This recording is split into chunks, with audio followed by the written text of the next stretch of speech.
All right, guys, we are back Sunday morning. Just got back from church, hanging out with Mr. Bullet here. We're, yeah, just trying to stay positive. I haven't given you guys many updates lately of just what I've been going through, but still climbing out of this hole I'm in with the antidepressants. Things are going all right, but just still climbing, still fighting. I did get. I talked to a pastor, or my pastor, I guess, and I asked him a question, and he gave me an answer. Something I've been like searching for a while now, where it was like, I know what I'm doing is great with the podcast and social media and all that, but what do I do? Do I wait for God's blessings, or do I, am I supposed to do something? And essentially, he told me to stop focusing on where my life's headed, but like necessarily what does God want from you now? And if you're doing those things, essentially, like if you're out there helping people and you're talking to people and you're uplifting and you're saving lives and you're doing all the things you can do, then all those other things will be revealed. You just have to stay the course. I was like, okay, good answer. So that's kind of where my head's at as of late. So anyway, that's a quick update. But our next guest is somebody who I, of course, found on TikTok. I find so many amazing people for all the weirdos I find and all the ridiculousness that I have to put up with. There's so many cool people that just come in, and she's pretty new to my lives, but just another friendly face who just has a story, and introduced, or I asked her to come on and just tell her story, and she said yes, so here we are. So anyway, sweetheart, would you like to tell us your name, a little bit about yourself? Yeah. So my name's Marina. I don't really want to put my last name out there. That's fine. But I'm from Kentucky. I don't really know what else to say. I have a dog. That's okay. I think that says more about me than anything. Dog lady. Yes, okay. I'm a crazy dog lady. And I do have birds too. And birds, yeah. So, I think that's a different kind of crazy when you're a bird. Oh, lady. yeah. There's dog ladies, there's cat ladies, and then there's bird ladies. That's a whole other kind of person. I don't know. These birds drive me nuts. They're loud. Well, I know, I mean, I've said this a million times, but being a white boy, but my sister being half Puerto Rican, it was something about these Spanish uncles. They always had fucking birds.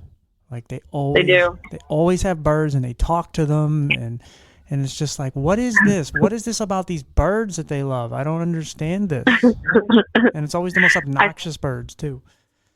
I think it's just a Hispanic thing all around, because even the older Mexican ladies, they always have little birds, or they have pictures of birds, or little stuffed animals of birds.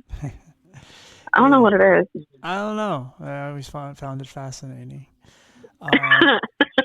But so I don't know. I mean, I don't want this to sound like, oh, I'm looking for compliments or anything, because I'm not. But what kind of drew you to my lives or videos or whatever it was that you first saw, where you're like, hey, that guy? Because there's obviously a conversation here where we're going to delve into your life, and I meet people every day. There was somebody in my life yesterday who's popped in and out my lives, and I didn't know anything about him until yesterday. He told me he lost both his legs to cancer, and he's 14, and I'm like, oh shit. And I don't, because you guys know so much about me. I don't know a lot about y'all until you guys tell me. So kind of where are the parallels, or what is it that you were like, holy shit, okay, I want to stick around and hang out? So I think, I can't really remember because it's been a little while, but I think you might have popped up on my For You page. And I don't know if lives pop up on there or not, but I remember you were live. Yeah, you were live. And so I was just scrolling, and I didn't find anything that I wanted to listen to or interact with. And then I stumbled on your stuff. And at first, I was reading your description, and I was like, okay, he's blind, obviously, whatever. And I was trying to listen to kind of see what happened, which I'm sure you are already aware. People are curious. Mm-hmm. So I was kind of wondering what happened, but I didn't want to ask. And obviously TikTok being TikTok, people were being assholes and they were asking. And so I was like, okay, whatever. Like, you didn't really like entail on what happened. So I was like, all right, whatever. But you were just like, you were a cool person. Like, I liked how you interacted with people. You were fun to talk to. So I just stuck around. But I don't know. I feel like now we got like a little friend group. Like, if I'm not there, I feel like I'm missing out on something. Yeah, yeah. No, I hear you. More or less what I'm getting at is like, so, because, I put myself out there, I talk about all my trauma and things, and sometimes I say things where it's like, oh, like I said something the other day in my live where somebody came in and they were like, hey, what was your your childhood like? And I'm like, or like your teenage years, and I'm like, they kind of sucked, man. Like, he's like, what's tell me some things. And I'm like, dude, like, it took me, I was 13 when I stopped, like when I was able to start wiping myself because of all the trauma. And I just said it like so a matter of factly. And then like Bush and somebody was just like, damn, TJ. I'm like, yeah, I forgot that like I just say these things. But like, again, because I put myself out there and I try to be genuine and real, it draws people in a different way because they've also been through, some hardships. And so Yeah. I guess to kind of just get right into it, what are some of the things that you've endured, or tell us a little bit. When I say tell us a little bit about yourself, tell us some of the stuff that maybe you don't tell everybody. Oh man, I will say, Bush, kind of off topic. What I did like about you that really drew me in was on TikTok. You constantly see people that are like, woe is me, like trying to give some sob story, like, oh, donate here. And you were never like that. So I appreciate that. Sure. Absolutely. You know what I mean? And I get it. People are hurting. They're struggling. They need help. It's a shit economy. Even for people that are not fully disabled. Because, I mean, technically, almost everybody's disabled. Everybody has depression. They don't want to go to work. They don't want to brush their teeth. That's almost everybody. And technically, yeah, if you look at like the, not unemployment, but if you look at like the, what's the other thing called? Like the Disability Act. Yeah. A lot of people fall under that category. Like, cause, depression, anxiety is a disability, technically. Yeah. So, and people can get paid for that. It's just I don't know.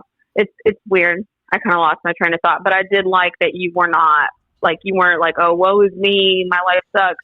Everybody hates me. Like, you know what I mean?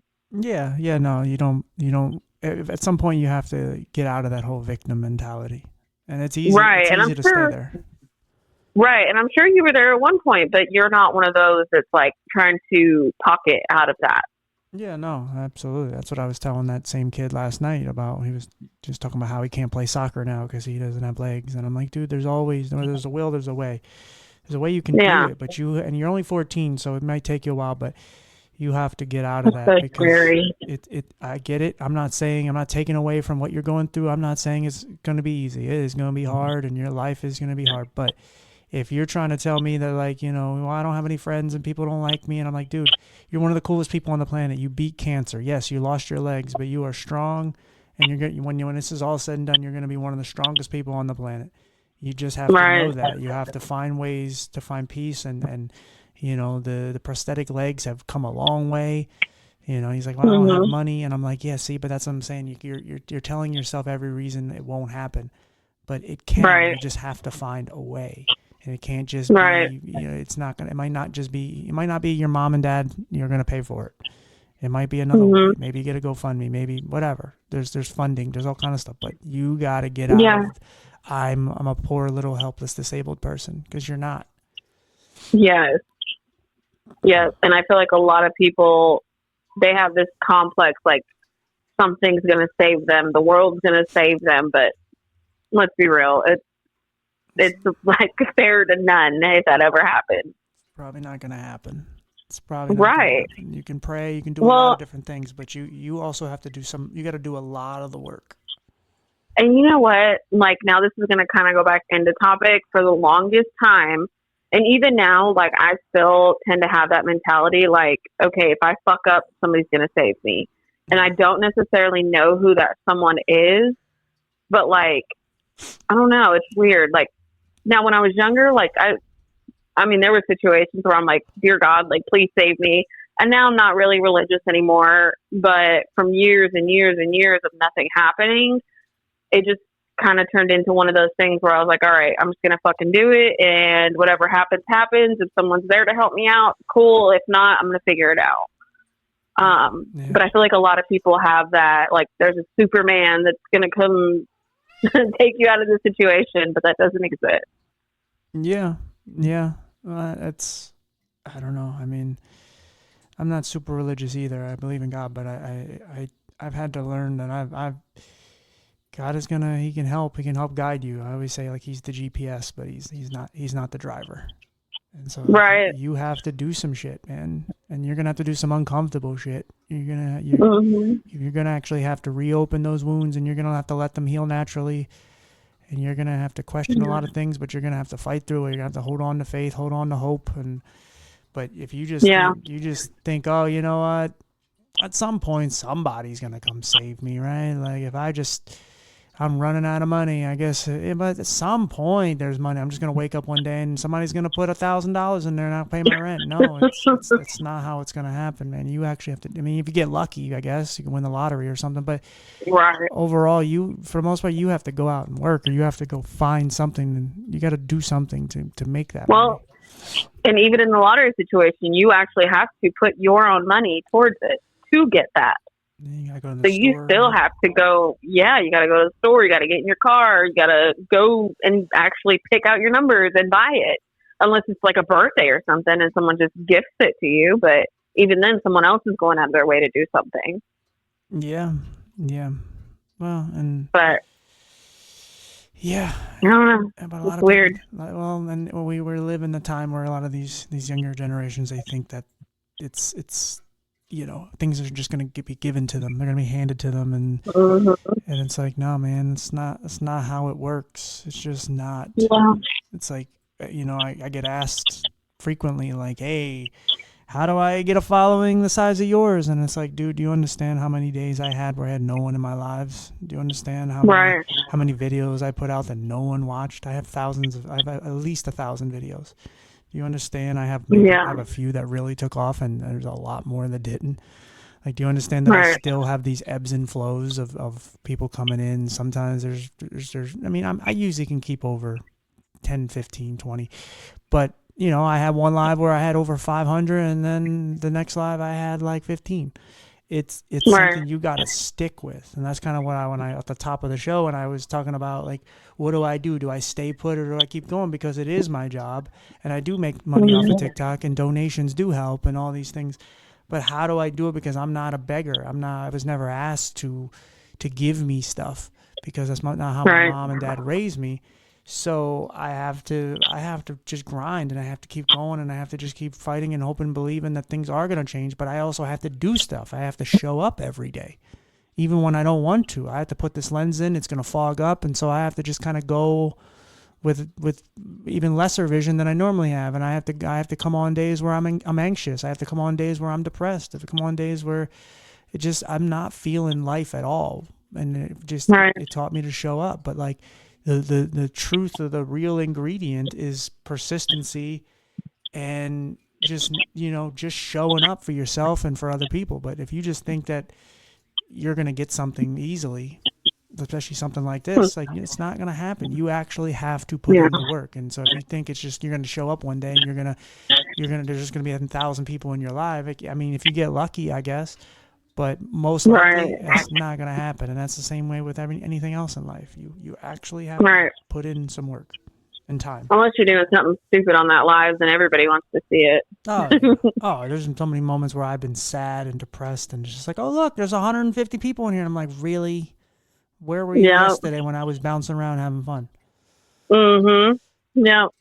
It's weird. But, so, back to your question. Yes. Where, your question was, what are a couple things that I've never told anybody, right? Or maybe not nobody, but you know what I mean? Like, what is, because there is a reason, like, there is some sort of connection to you and I, even if it's not all the same, you've been through some shit. And Yeah, yeah. for sure. I don't know why. Like this little chant just popped in my head. It was like, "Tell me all your secrets," Yes. and that's all I could think of. I'm sorry. That's okay. um, but okay. So it's hard for me. I kind of have to do it in a timeline. That's fine. Um, Whatever's comfortable. I've had a lot of stuff happen in my life. And really, like, it starts from pretty young. Um, so I kind of told you a little bit about my mom and that situation. I was I was born in California. And at this point, we were living in LA, and my mom, she was in the gangs, and she was really young, stupid, like she was above the law in her eyes. She was drinking, doing drugs, just she was out there.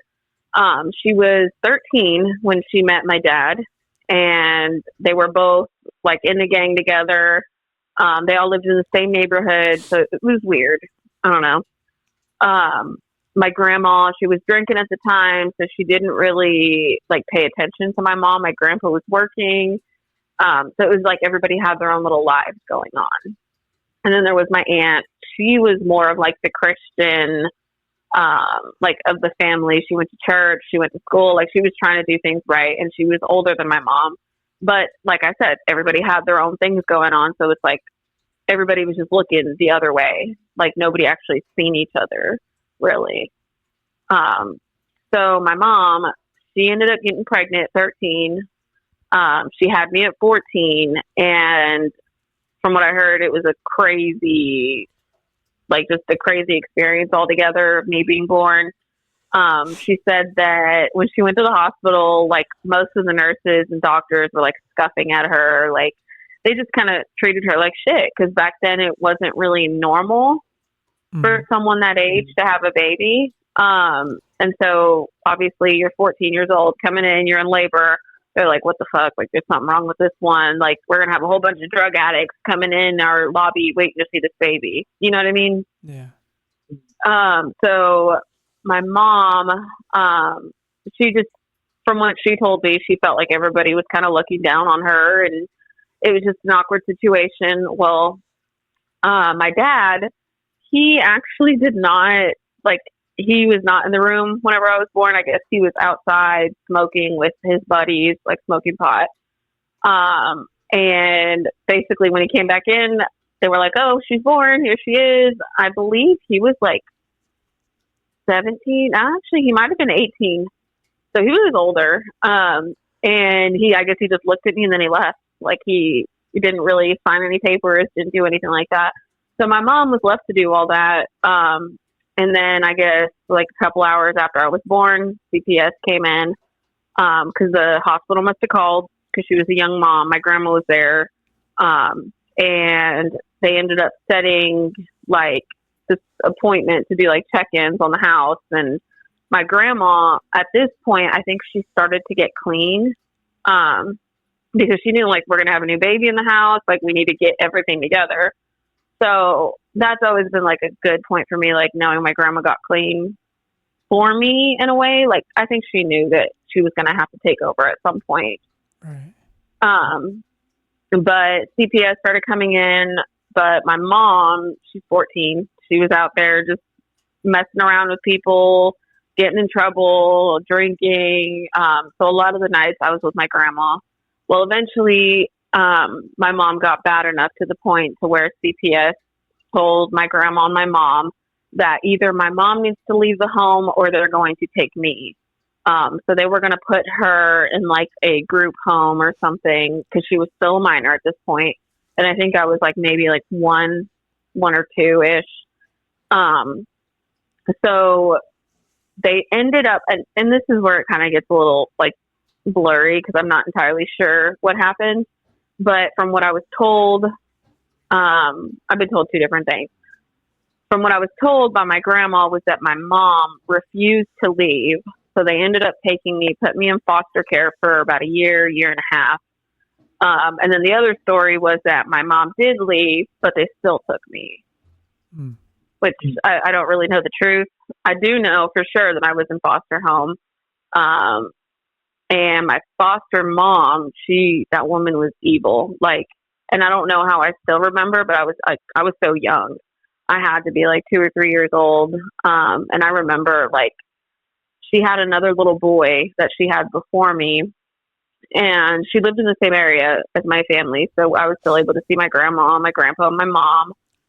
My mom, not so much, but my grandparents came like every weekend to come see me. And then the foster mom had the boy, and he was like maybe 6 or 7.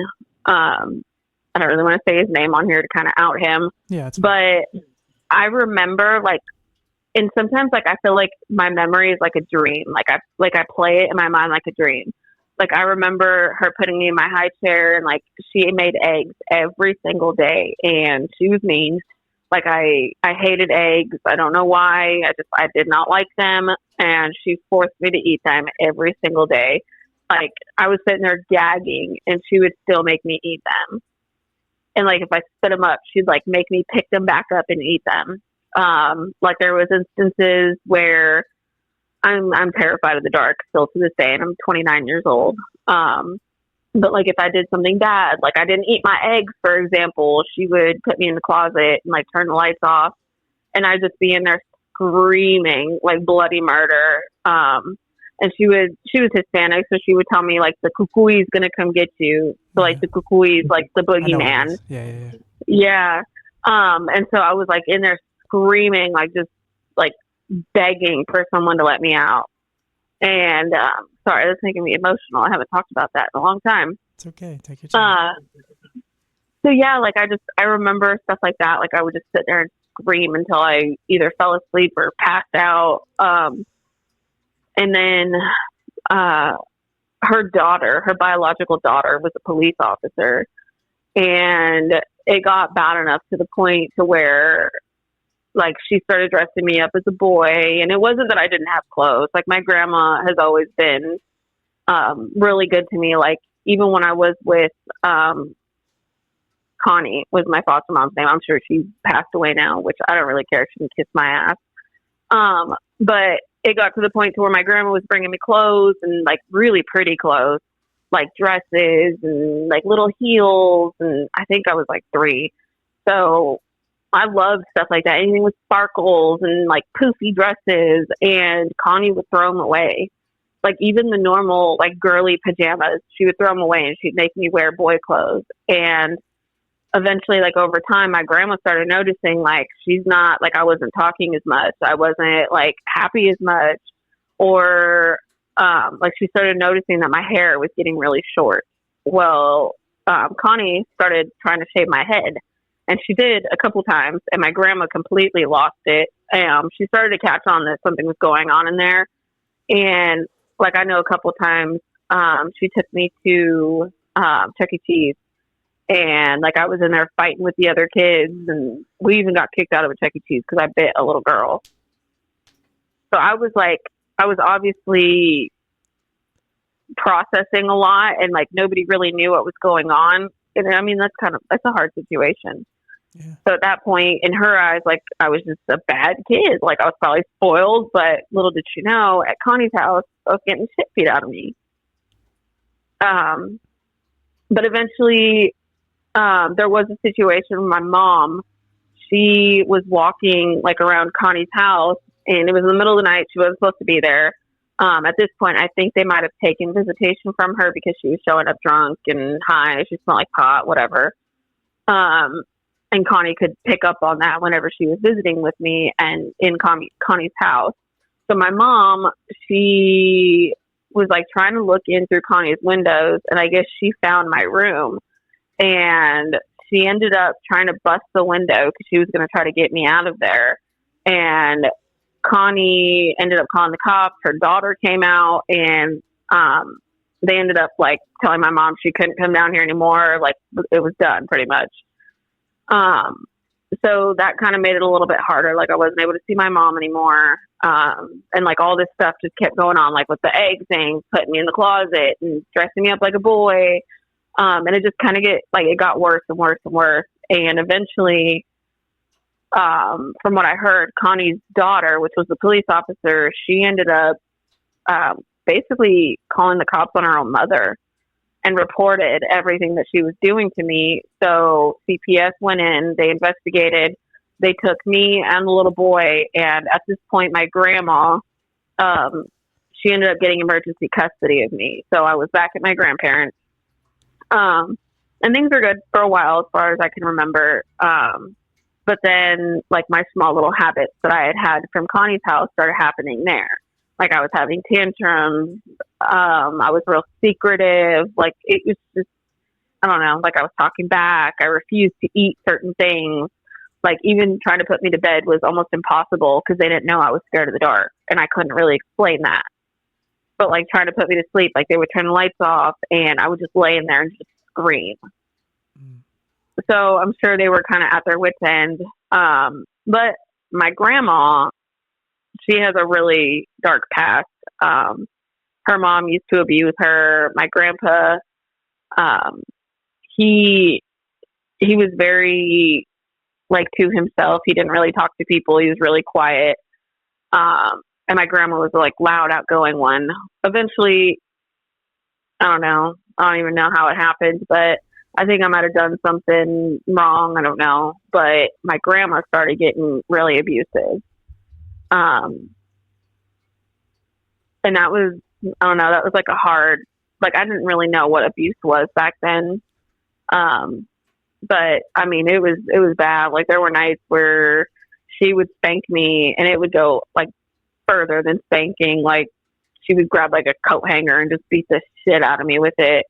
And then she would literally hold me down and, like, scream for my grandpa to come get me next. Is basically, like, what she would say. She'd be like, "Oh, come get her, come get her." And my grandpa, and, like, I remember, like, while my grandma was whooping me, like, I would be screaming for my grandpa to come help me. And then, like, right when I heard her yell for him, like, "Come get her," like, it was like I knew, like, holy shit, like, I'm fucked. Yeah. I'm completely fucked. And so he would, yeah, like, whenever she would call him, he would come into the room and he would start whooping me too. And so I'm like, holy shit, dude, like what the fuck am I supposed to do? It kind of did get to the point to where the neighbors started calling the cops because they would hear me screaming in the house. And I was friends. It was an older couple that lived next door, and I was friends with their grandkids. So whenever their grandkids would come over to visit their dad, because it was a husband, wife, and their son that lived in one house or, like, one apartment, and the son had two girls. So whenever they would come from their mom to their dad's, I would go hang out with them. So they knew me. And, yeah, they were the ones that were calling the cops, and I didn't know this for a long time. And the officer, I remember they would always come in, and they would sit there, look at me, and, like, just basically, I remember a couple of times they told my grandma, like, hey, you know, abuse is anything with a closed fist. When you're spanking, you're only allowed to spank, like, the butt, and that's it. You're not supposed to hit any other part of the body, and it's got to be an open hand. I remember that, like, just clear as day. And, like, the whole time, like, I didn't say nothing. But I knew, like, obviously they weren't just hitting me with their hand or just on my butt, like, every once in a while or, like, anything like that. Like, no, they were beating the shit out of me. And I mean, every single time the cops came, they never did anything. So it's just kind of like, I don't know. I was just fucked from the get go. Right. Yeah. So eventually, like, after so many calls came, and I was still in CPS, like, I was still a case in CPS's files. So they would come in and visit us and they would do home checks. They would, like, smell everything in the house to make sure my grandma wasn't drinking, make sure there was no alcohol in the house. They used to come in, like, once a month. They would call my school because I was in Head Start, which is, like, right before kindergarten. It's kind of like a preschool in a way, I guess. So they would go to my preschool, make sure I was doing good there, make sure I was showing up. I remember, like, every single time before the social worker would come, it was like they made sure I was happy. Like, they would always, like, take me to McDonald's and get a Happy Meal, like, right before. So that way I was always in a good mood. I wasn't thinking about what was going on, like, you know, outside of that. And if I'm happy, I didn't really have anything to report, right. You know? Yeah. So it was like it always turned into like this show whenever the social workers would come. But I believe at some point they started to catch on, like I was kind of turning into a wild kid. Um, I was really erratic. It was hard to get me to listen to anybody. Um, I don't know. It was weird. It was weird. But they ended up referring my grandma and I to a therapist. So I went to a couple of therapists, and while this was all going on, I mean, it was good. It helped a little bit, but it was very coached. Like when my grandma was in the room, I couldn't say certain things. They were trying to have me do like the play therapy, whatever. I'm not really sure how old I was when that started, but when I was about 4, the male figure in my house, so my grandpa technically, I remember one night I was scared of the dark. My grandma was going to like AA meetings every night. So she was really never home at night. So I remember one night I got scared of the dark because I would like in our bedroom, my grandma and I shared a room. In the bedroom, like I remember there was a closet and she always had like jackets and stuff hanging on the door. And I would just look at it. I would lay there and just look at it. And like I remember always thinking that it looked like a guy, like just standing there in the dark, like a shadow of a guy taking his head off. Like that's what the picture was in my mind. And so every time I looked at that jacket, that's what I thought it was. Like it's kind of like when you're laying in the dark, your eyes play tricks on you. Yeah. And I guess it just got bad enough to where I ran out of the room. I went to my grandpa's room, and it was the middle of the night. Nobody was home but me and him. And I told him I was scared. I was scared to be in my room. And so he was like, "Yeah, come here, come lay down with me." So I did. I laid down with him. He was watching TV, and I don't really know. I was like 4. I don't know. He got handsy, and it just, I don't know. I guess we can say he started molesting me. Right. And it was really weird because like now that I think back on it, like it turned into like an every night thing. Like she would go to her meetings, he would be there with me to watch me, she would put me to bed, give it an hour or two, I would get out of bed, I would go to his room, and it was like clockwork. And I was 4 and he was like doing all this stuff to me, and like part of me like feels disgusted because I was like, damn dude, like why did I keep going back in there? But I don't know, like it sometimes when I think about it, like I can't really answer for it. Like it just makes me feel dirty because I'm like, dude, like I'm the one that went in there, but really, like, you know, Yeah, I don't really know what no, to I say. get you. You feel like because you're a kid, you forget how little you know and how little experience you are in the world, and but you blame yourself Right. anyway. You just go, man, I was asking for it. Like you start to like, Right. that's the whole thing. Like that's why you have to, like, one of the biggest things that you can learn in life is all these things that were done to you aren't your fault. But it's really hard to understand that. It's really hard to get to that point because for so long you start blaming yourself, even though you were obviously taken advantage of. You were way too young, but also you just didn't know better, and you were also scared and all these things. It's just like there's only if you had the information. If you had a 29-year-old brain and you were doing that, then it's like, okay, then you're asking for it. You're Right. You still don't deserve to be violated, but you're old enough to basically you're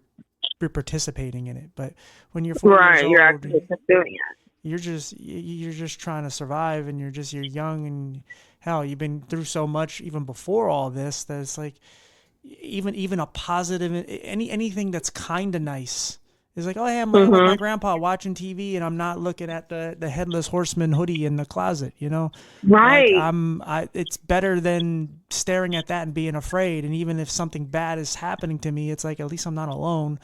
And that's the kind of shit you tell yourself. But it's yeah, you have to eventually learn to just love yourself and say, look, man, it sucks, but it's not my fault. Right. It's not my fault. Well, and that's what I was kind of just thinking too. Like, obviously, like in my mind then, like it was just normal. And I was so used to getting just shit interactions with people. Like the last 2 people I met were just shit interactions. And it was like one after another. So it was like, obviously the human anatomy, something feels good, that's a positive interaction. You know what I mean? Right. So it was like I was like looking for that feel good at such a young age, and I didn't know why, and I didn't know how it felt good, but I just knew that I was like not happy, but I mean, I guess I was like, it's weird. It's really weird. Like it just, that comforted me in that moment. Um, and so that was happening. I was still getting abused. But nobody really knew about the grandpa thing. Now I remember my mom, she was a little bit older, a couple of years past, and she actually like showed up at the house randomly, and I was laying in bed with him, and my mom walked into his room, and like, I don't know if he was doing anything or not, but I think he was when she walked in. And the only thing she did was she just told me to go to my room. Like that was it. She just told me to go to my room, go to bed. And I was like, whoa, like, wait, what? Like what just happened? Like it didn't really like, it didn't connect in my brain, and I never heard anything else after that. And so I always had that in my mind, like my mom caught him doing it and nobody did anything. Like I know she knew. I know for a fact she did, but she never addressed it. So I held that for a long time, and I was still going to therapy. And eventually one day, I guess I cracked. Like they ended up having me go to this therapist. I loved her. Like me and her really connected. And I was probably like 5 or 6 at this point. And we were doing like that play therapy with like the dolls, and like they had like a little Lincoln log house. And, I remember like every time before therapy, my grandma and grandpa would go into the therapist's office and talk with her. And they had this room. It was kind of like a waiting room, and it had all these pillows, and like the room was painted like really pretty. It was fun. Like I loved it. And it was like a little waiting room where I would sit by myself, and it was kind of like one of those screaming rooms. Like I was told, like, if you go in here, you can cry, you can scream, you can do whatever you want. It does not matter. The room is just full of pillows. And I was like sitting in there, and I was just thinking, like, I want to tell her, like, I want to tell her everything. And like, I had it planned. And, so she walked my grandparents out of her office, and she called me in, and we're sitting there talking, playing with the toys. And I guess at one point, like, she catches on because I have the Barbies like touching each other. And like, I don't know if you've ever done like that play therapy at all. Kinda, yeah, a little bit. Dude, I swear by that. Like, I think if any kid is being abused or assaulted or anything like that in their home, if you pay attention to what they're doing with those dolls, they are going to tell you. And it is so crazy. Like, I don't know, whoever came up with that is a fucking genius. But, like, I started to basically, like, tell her or show her what was going on at home through these dolls. And, like, I didn't even realize I was doing it. But then she caught on, and she's like, whoa, she's like, okay, so what's going on? She's like, what are they doing? And I started to tell her, like, oh, well, this one's touching that one. And like, you know, this one's scared of the dark, but this one is not scared of the dark. So, you know what I mean? Yeah. You're essentially telling her what's happening without actually implicating yourself. Yeah. Without using your right. Name. Yeah. And it was like, and she caught on. And so that's when things got kind of serious.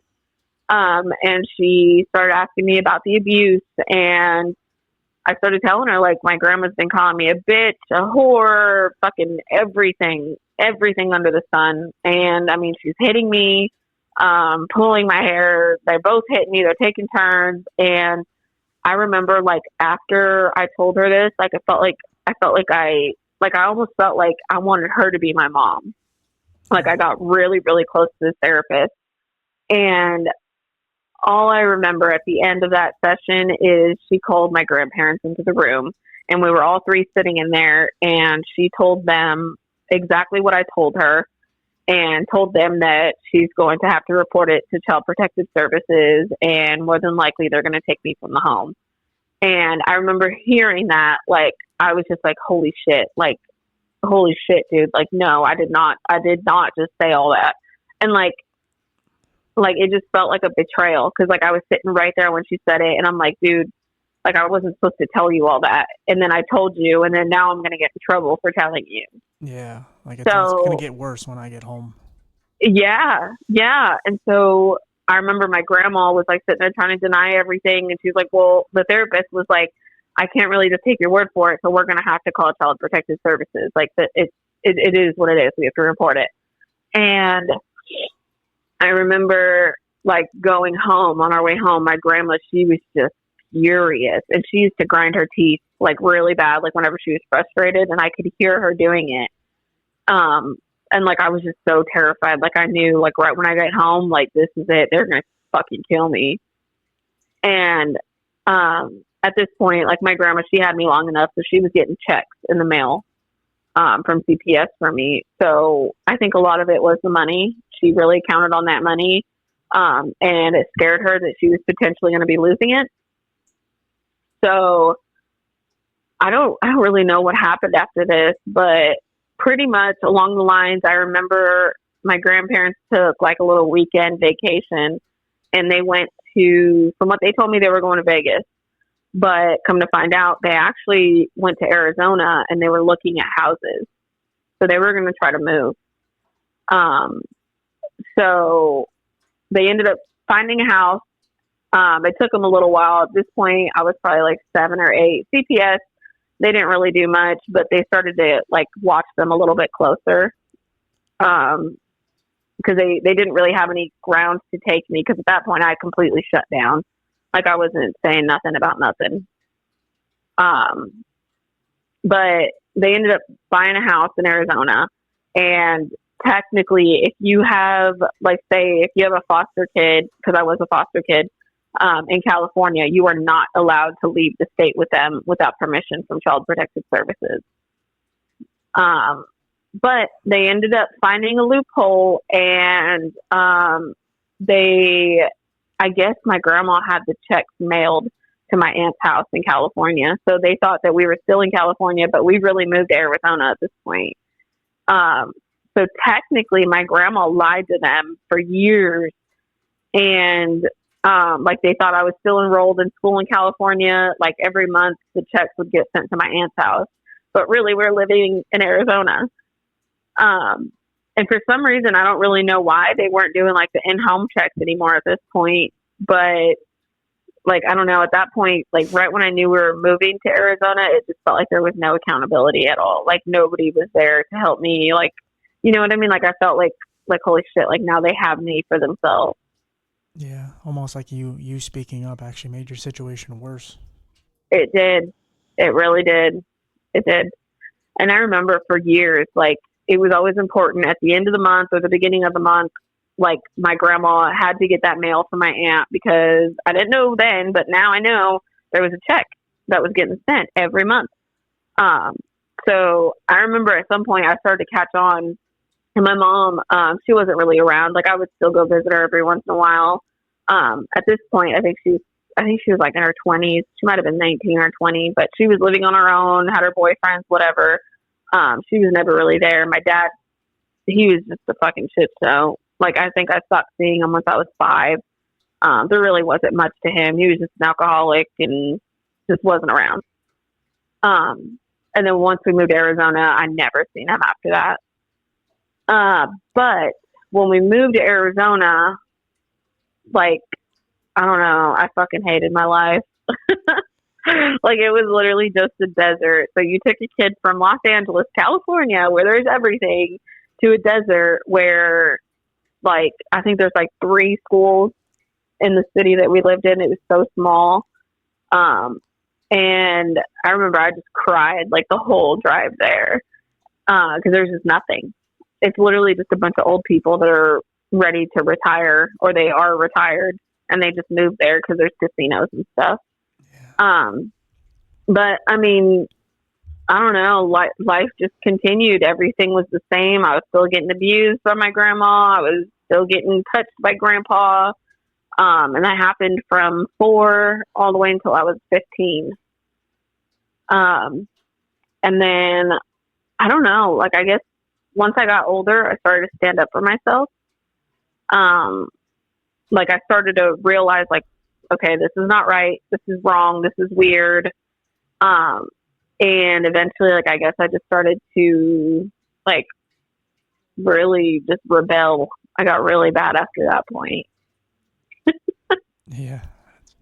Teenage I don't know. years. Teenage years is usually when we start to do a lot of fuckery. Yeah. And I think a lot of it was like, I kind of, like, in my head, like, I was my own person. Like, I was my own adult. Like, nobody could fucking tell me nothing because all of y'all sucked in my eyes. You know what I mean? Yeah. Like, all of you guys were fucked up human beings. So why the fuck should I listen to you? Was pretty much my thought process. Yeah. And you start to get that like grown complex. Like I'm old Yeah. enough now. I could say no to you. Mhm. Yeah. So I started. So I think I was like 12 when I started getting in trouble. We were living in Arizona. It was kind of hard for me to make friends, but I did. Still to this day, I have one really good best friend that literally, I think I met her like the second day we moved down there. We lived there, like on day 2 of living there. I met her at the park. Um, and we're still friends still to this day. But I started to like tell her what was going on because like I felt like I could confide in her, so she knew my grandpa was touching me, whatever. And I don't know, her and I together, we were awful. Like we started smoking, we were drinking, and I was like 12. I think she's like a little bit less than like a month younger than me. Um, yeah, but yeah, we were really bad together. We would always get in trouble in school together. But it got to the point to where like I was getting bad enough to where I was getting arrested at like 12. And I don't know how CPS never caught on. And like, cause obviously like I was getting arrested, so I was in the system as a juvenile, but I don't know. They never figured out that I was in Arizona, I guess. Hmm. Yeah, it's amazing how Sorry. sometimes they're all up in some people's business and it's like, hey, there's nothing here. And then when there is a fire, it's like, where are you? Right. Yeah. It was weird because like they used to be honest, but now it's like, fuck it. Like she's gone, whatever. Yeah, I'm sure she's fine. Yeah. Yeah. And I'm like, dude, you're still sending texts, but you're not even checking in on me. Like you don't give a fuck at this point. I think eventually they did catch on that we weren't in California anymore because I got in so much trouble that they kind of had to get involved again. I think it was at some point like Arizona Department of Child Services got a hold of California and told them like, hey, like, she's here, right? And I do remember like they transferred my case from California to Arizona. And I think the only thing they really did though was like they would check my grades in school and make sure I was enrolled in school. That's all they gave a fuck about. But so yeah, like no help there. Right. So that's all it was. They didn't do any home checks or anything. And I mean the shit was still going on, but nobody fucking realized it or cared, I guess. I don't know. It was weird. And the crazy thing is, I think like where my religion issue came up with or like came up from was my grandparents. They were super religious, went to church every Wednesday and Sunday. And then it was just crazy to me because I'm like, not even an hour after church, you're over here beating the shit out of me after you were just praising Jesus. Like, what the fuck's wrong with you? Mm-hmm. But yeah, I don't know. Like, I remember sometimes like during the worship services, like when I was a kid, they used to let us sit in the worship service. And then right when they got like to the point to where they were going to do the sermon, they would take us to like the kids classes. And like, I remember sitting there during the worship services, just looking at my grandpa and like, he's standing there singing, like he loves Jesus. And I'm just like, dude, like if only these people knew that you were fucking molesting me, dude, like you're fucking sick. And at this point, this is when I started to like put 2 and 2 together. And I'm like, dude, like all y'all are fucking hypocrites. Like this is crazy. And so that's where I started to kind of turn away from the church because I'm like, dude, y'all are fucking fake. Like, I don't know. Yeah. But then you're telling me I have to love Jesus and I have to do right and follow the 10 Commandments. But here you are being a damn hypocrite. I think that's what a lot of people have such a problem with really like truly real religious people, like some of them are just so phony where they love to tell you what you should do with your life and what's good and what's right and you're a believer or a non-believer, and then you find out that like their whole life is a facade. You're just like, this is all bullshit. Like, you smoke, Yeah. you play with yourself, you fucking cheat, you do this, you do all these things that you tell us that we can't do. Yeah. And yet, and you even do even worse than that. And you're trying to tell Right. people how to live their life, and you're just a piece of shit. Right. Or like sometimes, like I know on Sundays, like after church, we would go to the fucking casino and I would have to sit there and watch my grandparents gamble. Like obviously I wasn't allowed to sit like at the machine, but they had like this little hotel registration like booth where you could sit at, like if you're waiting in line to check in for your hotel. They would make my ass sit there for hours and watch them fucking play like immediately after church. Wow. Yeah. But I'm like, y'all are fucking phony, dude. Like, that's crazy. But at this point, like, I started to get really bad. Like I started cutting. I was a bad cutter, like really, really bad. And my grandparents, they didn't really know what that was. Like, they used to see like the cuts and shit on my arms and my legs. I started out with my arms, but then I realized like if I'm not wearing long sleeves, people can see. So then I started cutting my legs, and I always wore like jean pants. I never wore shorts or skirts or anything like that. Like I didn't like it.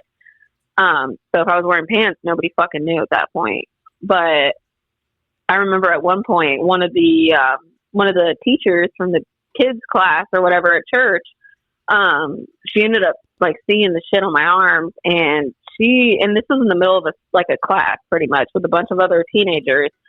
Cause I think I was like 12 or 13 when this happened. And I was in that teen class, and she like literally stopped in the middle of her whole fucking class, and she grabbed my arm, and she's like in front of everybody, and she's like, "What is that?" And I was like, "Oh, it's a game. I don't know if you remember like the eraser game where you like rub the eraser on your skin." Kinda. It wasn't really a game, but like we used to do that in school. Like you would rub the eraser on your hand or something, and then you put like, or like the ice challenge where you would get like the salt and ice and lemon and then just put it on there. Okay, yeah. Yeah, so I tried to tell her something like that, and so she pulled me out of the class, and she was like telling me like Jesus is not gonna like this, and this is awful, like you shouldn't be doing this, and blah blah blah. Like she put me down so fucking low. Like I was a piece of shit in her eyes at this point. Was it like a Catholic school? And no, it was just Christian. Oh, just it was a Christian. It was just a Christian like church day. It was Wednesday. Okay. But I was in one of those, like, because you know how they have like the adult sermons, they stay in the main church, and then they have like the kids classes. Yeah. Yeah, so I was in the teens class, and she was the group leader. But yeah, she grabbed my arm and she pulled me all the way to the main church, and she called my grandma, and my grandma was standing there, and it was me, my grandma, and that lady.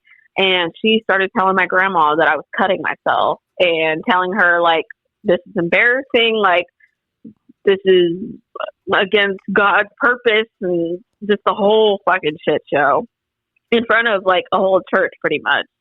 And so I like ended up yanking my arm out of her fucking hand, and I ran out the building. And I remember like I did not step foot back in that church ever again. And I had a friend, he was the drummer in like the church band or whatever. His name was Carlos, and he kind of knew. He was older, like a lot older, and I kind of had a crush on him, so I would tell him everything.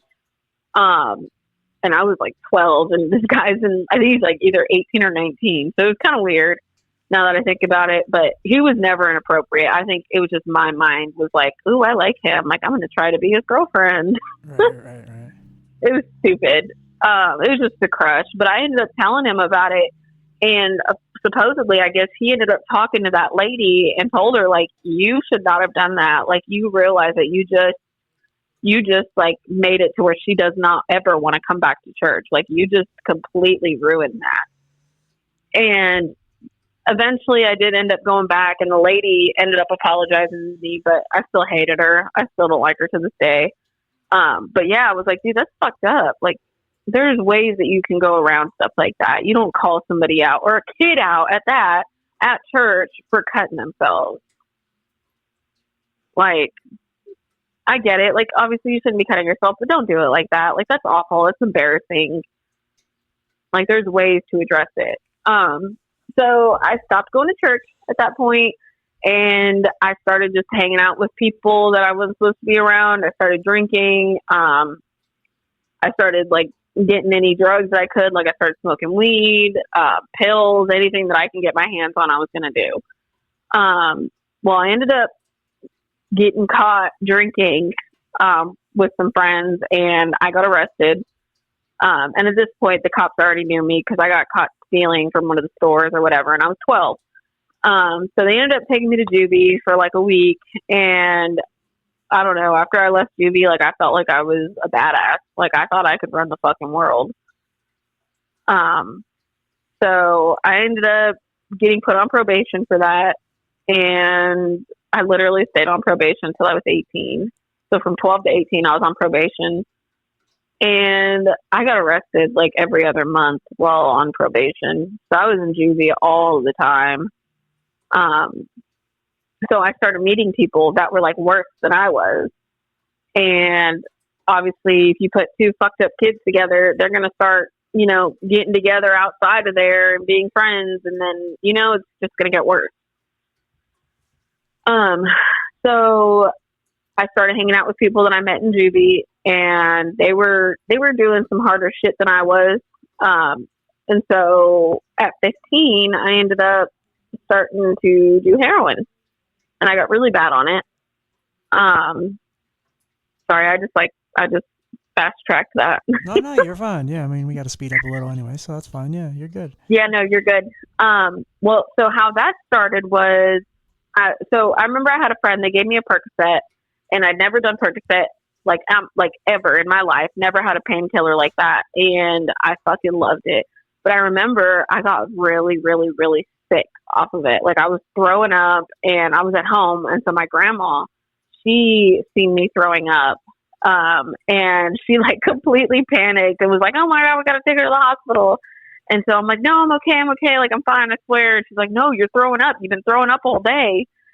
And she didn't know I took this Percocet, and that's what was making me nauseous. So she ends up taking me to the hospital. And at first, so I didn't really think of it like this, but I was like 14 at this point. So she thought I might be pregnant because I was already out there acting wild as shit. So she thought I might be pregnant, just like my mom, because I always heard that, like, oh, you're going to be like your mom, whatever. But they ended up doing an ultrasound, and they found out I had endometriosis. So I had cysts in my ovaries. And they ended up telling her that I have to have emergency surgery because my ovaries were so little, they couldn't really handle the cyst, and it would completely, like, it would end up killing my ovaries in a way. So they ended up giving me, like, I think it was like 2 weeks worth of Percocet. And I was like, hell yeah, like, here we go. Like, there was really nothing wrong with me. The only reason why I was throwing up was because of that Percocet I took earlier that my friend gave me. And then I ended up going to the hospital, find out there is something wrong with me. And then now I'm getting more. So I ended up getting really fucked up on those. I have surgery. They took out the cyst, whatever. Wasn't pregnant, thank God. And after that, like, once I got those Percocets, like, it just started a whole cycle. I ended up, like, selling it. I was using them. I was selling them. And I don't know, I got addicted to them. And then that's when I met those people that were on heroin, and they were smoking it. So then I started smoking it. And then probation kind of caught on because I started just getting worse and worse and worse. At this point, my grandpa wasn't molesting me anymore because I was just too bad. You know what I mean? Yeah. Like, he knew that I was going to I would kill him probably at this point. He knew not to touch me anymore. They knew not to touch me because I started fighting back. And I was getting bigger. So they were kind of scared, and they're getting older. So, yeah. But at this point, my probation officer caught on that I was on drugs, and they started drug testing me, and they seen that I tested positive for heroin or opiates. and they ended up sending me to rehab for about a year. And I got out of there when I was 16. And then, I don't know, after that, I kind of just chilled out from like 16 to 18. I was boy crazy, whatever. Now, I mean, like the mental abuse was still going on at home. Like they were telling me I was a fuck up. I was just like my mom. Like I was a piece of shit. Nobody liked me. Like I'm a drug addict, whatever. My grandma was still clean from alcohol, so I was the fucking devil because I was on drugs at this point. But after I got out of rehab, so from 16 to 18, I kind of just laid low. Now to kind of wrap it all up, like I guess towards my adulthood, I did fuck around with drugs again for a little bit, but I did end up getting clean. I don't know. It's just like, it was more about figuring out what to do with my life after all that shit happened. Like right when I turned 18, I met a guy in the army, and he was in Hawaii. I was in Arizona. We ended up like planning this to where I was going to go to Hawaii for like a month. Well, the day I turned 18, I went and got my ID so I could fly. I got everything ready. And I didn't even end up leaving until October, but October 1st, or October 3rd, I flew to Hawaii from Vegas or Arizona, and I ended up just staying there, and I never went back home after that. We got married. We were married for 6 years, got divorced, and yeah, here I am. Here you are, still alive.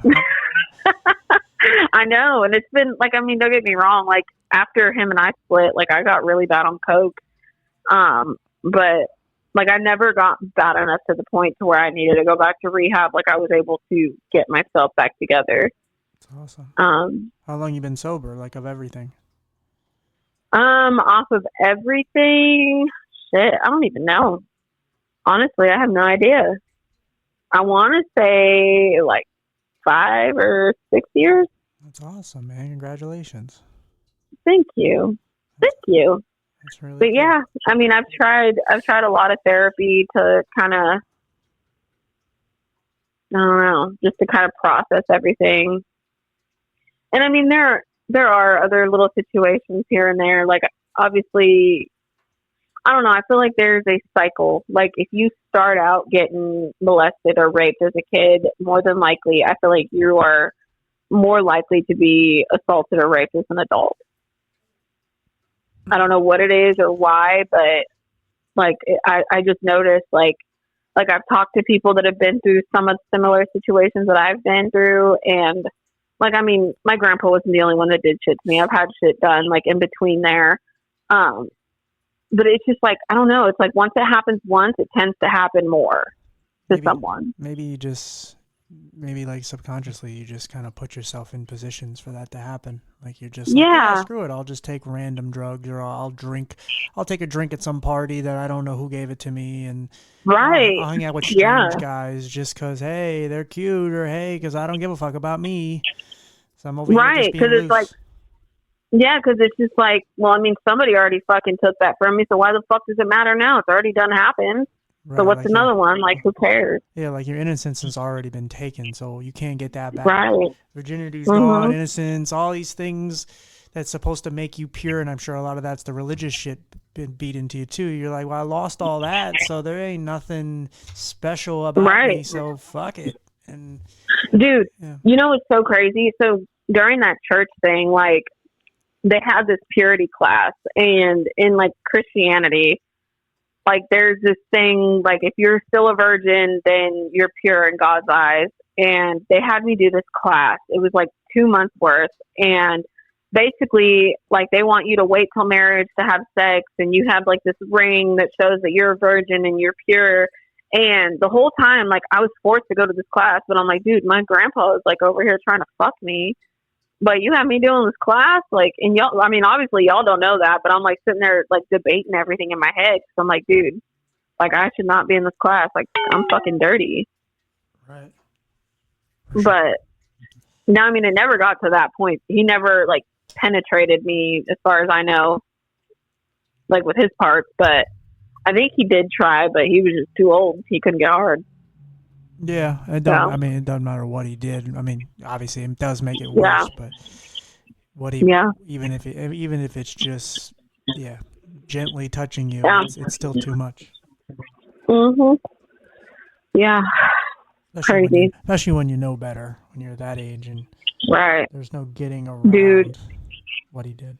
I remember one day, like my best friend, the one that I was telling you about that I met like the second day that I lived in Arizona, we got into a fight one day and this bitch literally came to my house, knocked on my door, and because we were fighting, we were arguing, we always got into like these little disputes, like little arguments as kids, because we were just around each other all the time. So we fucking hated each other, but we loved each other. So we would annoy each other. We'd get on each other's nerves. And I remember one day she came to my house and my grandpa was literally molesting me, like right when she knocked on the door, because it was just me and him at home. And he stopped and he went to the door. He answered it. And she told him, she's like, Marina told me that you've been touching her. And I'm like standing right there behind him. And I'm like, oh shit. And I was like, no, I didn't. And she's like, yeah, you did. And he's just sitting there and he's like, well, he's like, no, she's lying. It's not true. But I think she was just trying to get me in trouble. Yeah. And I mean, we're kids. She's just being a bitch about it, whatever. And, dude, I was so scared. And after that, he sat me down, he talked to me, and he's like, I'm sorry I did this. And he was like, he said something like, my mom did this to me or some shit like that. And I'm like, what? Like, what? Your mom did this to you? And so, yeah, like he basically rationalized why he was doing it. It's fucking nuts. Wow. But he still kept doing it. Yeah. Or he said something along the lines of like, I wish someone would have done this to me or something. Like it was weird. I can't really remember what happened. I did knock out one of his teeth that one time. Like he was in the middle of like trying to touch me and like I elbowed him right in the face and like one of his teeth fell out. Wow. I think after that he just stopped because I started getting aggressive. Yeah, man. Well, I mean, like I said, for all the shit you've been through, you're still here, man. You fought through all that, and I know. it's really hard to come out of that. And It is. you came, you're 29 now, so all that shit that's been done to you, you're still an awesome person. So for whatever it's worth, I appreciate that. you made it, man. I mean, I know you got a long way to go, but you're still overcoming this shit. You're never gonna forget it, even if you fucking get dementia. It's probably those type of things that you'll always remember. But I know. you've overcome it. And that there's a lot of girls right now that are not overcoming it, and they may never overcome it, and it may be their downfall. Yeah. And so, I would say what has helped me the most is I went back into therapy because obviously I've been diagnosed with everything under the fucking sun. Like I have PTSD, anxiety, depression, bipolar. sure. I have all kinds of shit wrong with me. I've had multiple suicide attempts.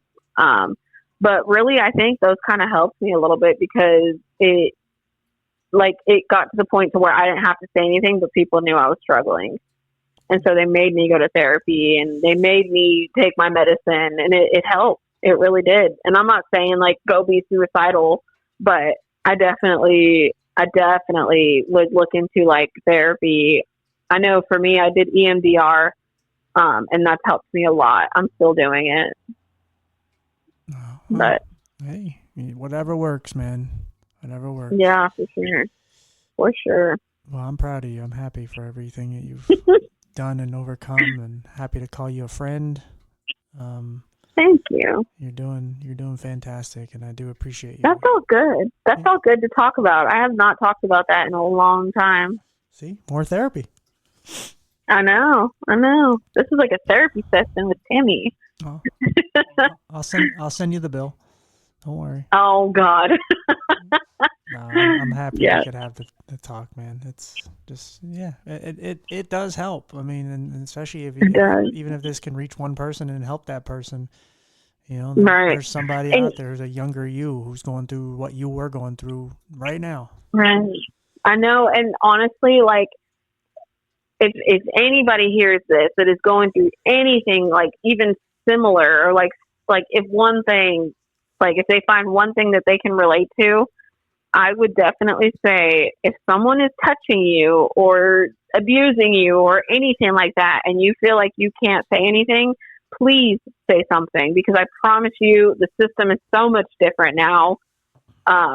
Like now people actually give a fuck. They actually do follow up with stuff like that. And I think my biggest fear was that I was going to be like thrown away like trash. Like if I would have said something, like nobody's going to care, but they do care. I was just so conditioned in my brain to think that nobody cares that I didn't care at that point. And I was scared, like kind of how I said, like if I told somebody, I would end up going to a group home, or I would end up being in a fucking homeless shelter or something because nobody wanted me. I was fucking mean at that point. And nobody wanted to deal with me. But honestly, I would say once you get past that, you say something, there is help. The quicker you get that over with, the easier. Because I'm telling you, once you're in your 18s, 19, 20s, and you're trying to deal with that shit, it's fucking hard, especially when you didn't say anything. It's hard. Yeah, for sure. So, Yeah. Well, like I said, I'm sure it will help somebody, and I'm glad it just, like I said, I'm glad to know a little more about you, but at the same time, it's glad to get your story out there, man. It's important. And, yeah. And I will also say, because I know for me, it was more the fear of like, hey, this is my grandpa. I don't want him to go to prison or jail. Like, they'll fucking kill him in there. But at this point, fuck it. Like, at this point, I wish I would have called the cops. I wish I would have reported it, had his ass thrown in jail. Because for all I know, he could have been doing it to someone else. And I did end up finding out when I was older, which he's passed away now. Rest his soul. I still love that man. He's still my family. He's a piece of shit for what he did, but he's still my grandpa at the end of the day. I love the person. I just don't like what he did is where I'm at. But I found out he did it to my aunt too. yeah. That's why, like in my story, there wasn't much about her because she didn't really fuck with us because of what he did to her. And I found that out after years of dealing with this. Yeah, and I bet even when that day your grandma saw something, she probably knew about his past, and I wouldn't be Oh surprised yeah, if there was like a conversation of like, you don't fuck this up. We can't yeah, lose our pretty much. money. Like, Like, you do yep. whatever you're gonna do, but you better not mess this up. And Mhm. yeah, it's the dark. Well, and even still to this day, like my grandma, she's still alive. I love her. She's a fucking asshole sometimes, but I love her. Like I wouldn't be here if it wasn't for her. And she tried her best with what she had. She's a fucking bitch, but she tried her best. That's for sure. And she's apologized to me for everything, and we've made our amends with that. But I like even when I was younger, I was telling her, like I started to tell her, like in the middle of her like trying to beat my ass, I'd be like, oh, Grandpa touches me. And she's like, you're lying, you're lying, you're lying. Like it was constantly a lie, but she knew. She's well aware of it. Yeah, But of course. Yeah, yeah, yeah. Well, but again, thank you, man. We're gonna wrap up. yeah, I appreciate you, man. This is awesome. Like I said, I wing it. I never know. Sometimes I talk more. Sometimes, you just let the person take the driver's seat and just let them do their thing. It just kind of depends. Sometimes you got to know what role to I play as a know. friend. Sometimes they need somebody to talk to. Sometimes they just need somebody to listen. So it, it, it works. Yeah, I know. I like completely stole your show. I'm so No, sorry. please, absolutely not. Please, I don't look at it like it's just mine. So Yeah, we took a little ride into your world, so I'm all for it. I talk about I myself know. enough. I hate it. So I just hope that someone in the situation is listening or will be listening and kind of take something from it. Hopefully it's something good, not something bad. absolutely. Well, again, thank you for coming on. I really, like I said, I love and appreciate you, and just keep being you. Thank you. I love you, Timmy. Thank you for doing this. This is cool. Yay. Well, I will stop the recording, but see you guys later. Bye.